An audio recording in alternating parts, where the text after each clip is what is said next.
तो गाइस कैसे आप सब लोग डीमन ब्लेड के एपिसोड 10 के साथ हाजिर हो। तो लास्ट एपिसोड के एंड पे हमने देखा था और शुंजी को पता चलता है कि वहां पर यंग मास्टर लू ने जिस ब्लेड को उठाया उस ब्लेड की वजह से उसके अंदर से ग्रीन ऑरा निकल रहा और साथ ही वो चेंज हो गया है। तो इसी के साथ ही मो शुंजी कहता है कि मैंने एक स्पेशल टेक्निक को रिलीज किया। उस स्पेशल टेक्निक का नाम अजूरे नेक्सस था। तो वो अजूरे नेक्सस टेक्निक को जब वहां पर यूज करता है तो वो सामने की तरफ देखकर और भी ज्यादा हैरान हो जाता है कि उसके सामने जो यंग मास्टर लू खड़ा होता है वो भी सेम टू सेम उसी के मूव को वहां पर कॉपी कर रहा होता है। वो सेम टू सेम मूव को कॉपी कर लेता है। तो इस बात से वो काफी ज्यादा हैरान तो होता है, लेकिन साथ ही उसके ऊपर अटैक करने के लिए आगे बढ़ता है, जबकि सेम टू सेम दूसरी तरफ से वो भी उसके मूव को कॉपी करते हुए उसके ऊपर अटैक करता है। दोनों वहां पर अपनी अपनी तलवारों को टकराते हैं और दोनों वहां पर एक दूसरे के ऊपर अटैक करके आगे गुजर जाते हैं। फिर साथ ही वो दोनों एक दूसरे की तरफ वहां पर घूर कर देखते हैं। तो इस बात से मो शुंजी बहुत ज्यादा हैरान होता है और कहता है कि ऐसा कैसे हो सकता है कि उसने यहाँ पर सेम टू सेम मेरी टेक्निक को कैसे कॉपी कर लिया। ऐसा तो नहीं है कि उसने पहले भी इस टेक्निक को यूज किया है, क्योंकि वो हमारे सेक्टर से बिल्कुल भी नहीं है। साथ ही वो कहता है कहीं ऐसा तो नहीं है कि ये सब कुछ स्वord की वजह से हो रहा है। वो अजीब सी स्वord जो उसके हाथ के अंदर है उसके अंदर से बहुत ही पावरफुल एनर्जी निकल रही है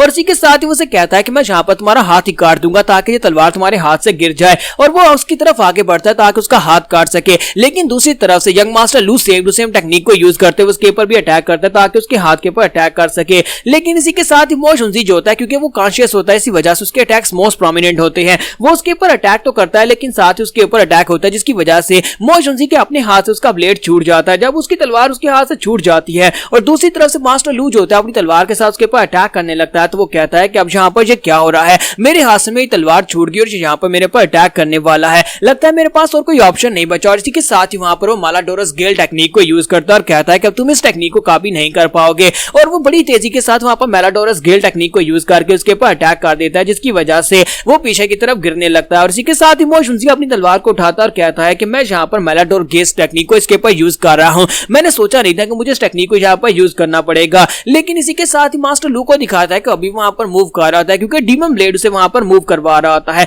और वो लोग फिर से वहां पर अपनी अपनी तलवारों को टकराते हैं। जब वो अपनी तलवारों को टकराते हैं इसी के साथ ही दिखाता है कि वो ब्लू कलर की एनर्जी जो वहां पर से निकल रही होती है, ब्लू या ग्रीन कलर की वो एनर्जी जो होती है वो उसकी तलवार से निकलकर यहाँ पर मो शुंजी की तलवार के अंदर आ जाती है। वो एनर्जी उसकी तलवार के अंदर आती है, उसे वहां पर एक बड़ा सा डीमन दिखाई देता है। वो बड़ा सा धुएं का बना हुआ डीमन जो होता है उसकी तलवार के अंदर आ चुका होता है। इसकी वजह से यंग मास्टर लू तो वहीं पर बेहोश होकर गिर जाता है, जबकि मो शुंजी जो होता है वो भी अपने होश में नहीं रहता और वो भी वहां पर बेहोश हो जाता है। मास्टर टैन उसकी कहानी सुनने के बाद कहते हैं उसका मतलब यह है कि तुम वहां पर जैसे तुमने उस ब्लेड को हाथ में पकड़ा इसी के साथ तुम वहां पर बेहोश हो गए, यानी कि जैसी वो ग्रीन लाइट जो थी तुम्हारी तलवार के अंदर आई। तो वो कहता है कि हाँ मुझे पास इतना ही याद है कि मैं वहां पर बेहोश हो गया था और उसके बाद मुझे कुछ भी याद नहीं है। तो मास्टर टैन कहते हैं तो फिर तुम्हें वहां पर से बचाया किसने, तुम यहाँ पर कैसे पहुंचे। तो वो कहता है कि कुछ देर के बाद वहां पर ये लड़का जावेर पहुंचा। तो जावेर ने जाकर वहां पर मुझे उठाया, उसने मुझे जगाया। जैसे मैं उठा तो उसे उठने के बाद मुझे बिल्कुल भी होश नहीं थी, जहां तक कि मैंने जावेर को मारने की कोशिश की। जिस जावेर ने मुझे बताया कि मैंने इसे मारने की कोशिश की थी और जैसे मैं जहां पर इसे मारने वाला तो उसी वक्त वहां पर किसी और की एंट्री होती है। ऊपर से एक वॉरियर आता है और वॉरियर ने आकर मेरे हाथ से मेरी तलवार को छीन लिया।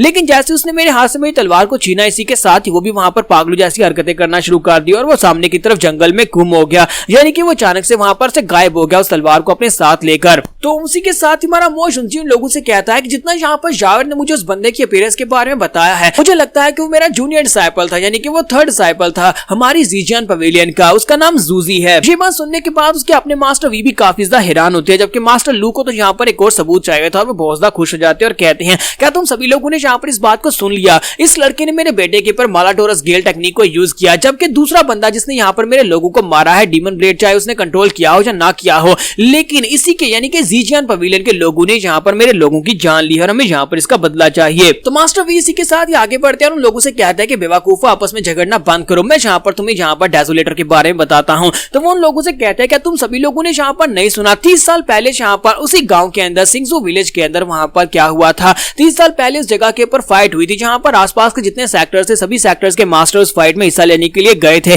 क्योंकि वहां पर एक डीमन ब्लेड अपीयर हुआ था जिसका नाम डेजोलेटर था। डेजोलेटर एक बहुत ही पावरफुल डीमन ब्लेड था। उनके अपने ही सेक्टर के एक लड़के को उसने कंट्रोल कर लिया था, जिसको वहां पर उन्हें काबू करने में बहुत ज्यादा दिक्कत हुई थी और बहुत सारे लोगों ने अपनी जान गंवा दी थी। लेकिन उसके बाद एक सेक्टर के मास्टर ने उस ब्लेड को अपने हाथ में पकड़कर अपने आप को वहीं पर अपना सैक्रिफाइस दे दिया, अपने आप को वहां पर हमेशा के लिए ट्रैप कर दिया ताकि वो डीमन ब्लेड वहां पर से कभी बाहर ना निकल सके। डेजोलेटर ब्लेड एक बहुत ही पावरफुल ब्लेड है। वो ब्लेड जो है जब किसी दूसरे ब्लेड को देखता है कि वो ब्लेड उससे ज्यादा पावरफुल है तो वो उसके अंदर अपने आप को ट्रांसफर कर लेता है, यानी कि वो कोई एक ब्लेड नहीं है बल्कि ब्लेड के अंदर रहने वाली एक डिमोनिक सोल है जो कि अपने आप को दूसरे ब्लेड्स में ट्रांसफर कर सकती है। उसकी दूसरी खासियत यह है कि वो यहाँ पर जिसको भी अटैक करते हुए देखता है तो वो डेजोलेटर जो है वो उसके मूव्स को सेम टू सेम कॉपी कर सकता है। इसी के साथ ही प्रीस्ट गार्ड उसे कहता है कि हम इस बात के ऊपर कैसे भरोसा कर ले कि तुम जहाँ पर सच बता रहे हो, तुम्हारे 2 डिसाइपल इस सब में मुलविस निकले हैं, जिसकी वजह से हो सकता है कि तुम अपने डिसाइपल्स को बचाने के लिए जहाँ पर मनगढ़ंत बातें सुना रहे हो, यानी कि तुम सिर्फ और सिर्फ कहानियां बना रहे हो। तो मास्टर व्यू से कहता है कि बेवकूफो, तुम लोग अभी भी यहाँ पर सिचुएशन को समझ नहीं पा रहे।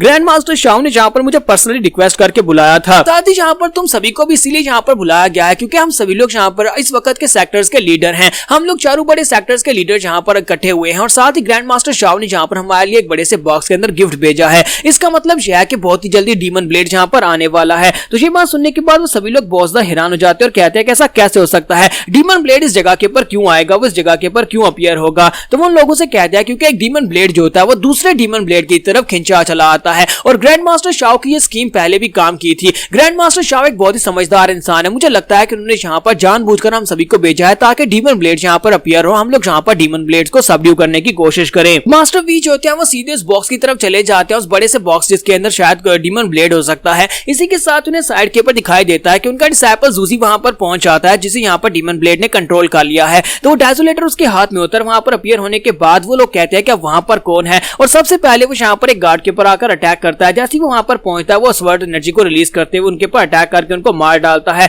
तो वो यहाँ पर जिसके ऊपर भी अटैक करता है उसे मार डालता है। इसी के साथ ही उनके सामने आकर खड़ा हो जाता है। तो मास्टर वी चिल्लाकर उसे कहते हैं कि मोस्ट जूसी, अगर तुम यहाँ पर अभी भी उसके अंदर जिंदा हो और यहाँ पर तुम्हारी कॉन्शियसनेस तुम्हारे कंट्रोल में है तो मेरी बात को ध्यान से सुनो, यहाँ पर उस डीमन ब्लेड को छोड़ दो। लेकिन वो बिल्कुल भी उसकी बात को सुन नहीं पा रहा था क्योंकि पूरी तरह से डीमन ब्लेड डेजोलेटर ने उसके हार्ट के ऊपर कंट्रोल कर लिया होता है। साथ ही वहां पर कुछ और गार्ड्स को मारना शुरू कर देता है। तो मास्टर टैन जो होते हैं वो आगे बढ़ते हैं और कहते हैं कि मुझे नहीं लगता कि मोस्ट जूसी अब यहाँ पर तुम्हारा वो पुराना डिसाइपल रहा है। मुझे लगता है कि डीमन ब्लेड ने कंप्लीटली इसके हाथ को करप्ट कर दिया है। सभी को यहाँ पर मिलकर इसे सबड्यू करना होगा और सभी लोग अपने अपने वेपन्स निकाल लेते हैं। जबकि मास्टर वी वहां पर सोच रहे थे अगर मेरे डिसाइपल के अंदर जरा सी भी थोड़ी सी भी अपनी इंसानियत बची है तो मैं यहाँ पर उसे जरूर बचा लूंगा, लेकिन अगर यहाँ पर उसके अंदर कुछ भी नहीं बचा, उसके इनसाइड जो पूरी तरह से करप्ट हो चुकी है, तो फिर इसे यहाँ पर मरना होगा। तो इसी के साथ ही दिखाता है कि डेजोलेटर जो होता है वो एक लड़की के ऊपर अटैक करने के लिए आगे बढ़ता है। जैसी ब्लेड उस लड़की के करीब पहुंचता है, इसी के साथ ही हमारा मो जुंजी जो होता है वो साइड के ऊपर से उसके ऊपर अटैक कर देता है। वो उसके ऊपर अटैक करके उसे वहां पर ब्लॉक करता है। जबकि दूसरी तरफ से दिखाते हैं